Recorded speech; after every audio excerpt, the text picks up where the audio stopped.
पाकिस्तान की मशहूर अदाकारा आमना शेख ने लड़कियों को मुस्तकबिल के शोहर के हवाले से कुछ खास मशवरे दिए। हाल ही में आमना शेख एक इंटरव्यू में शरीक हुई, जिस दौरान उन्होंने मुख्तलिफ मौज़ूआत पर इजहार ख्याल किया।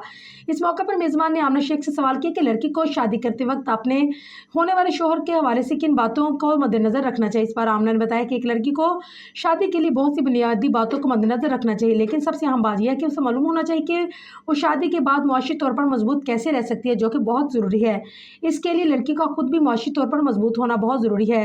अदाकारा ने कहा कि दूसरी और अहम चीज़ यह है कि लड़की को चाहिए कि वो अपने होने वाले शोहर को इस रवैये पर देखे कि वो अपने माँ बाप और करीबी अजीज़ों से कैसे रवैया रखता है। एक लड़का अपने माँ बाप, अपने अजीज़ों से जैसा सलूक अपनाते हैं, वही रवैया एक ना एक दिन वो अपनी बीवी के साथ अपना सकते हैं।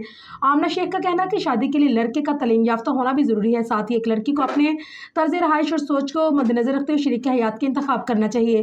ख्याल रहे कि आमना शेख और अदाकारा मुहिब मिर्ज़ा की अक्टूबर 2019 में शादी हुई। 14 साल बाद तलाक हो गई। दोनों सितारे 2005 में रिश्ते अज़दवाज में बंधे थे और दोनों एक बेटी मिसा के वालिदैन हैं। अदाकारा ने 2020 में उमर फारूकी से शादी की, जिसके बाद वो दुबई मुंतकिल हो गई हैं। उमर फारूकी से अदाकारा के एक बेटा है।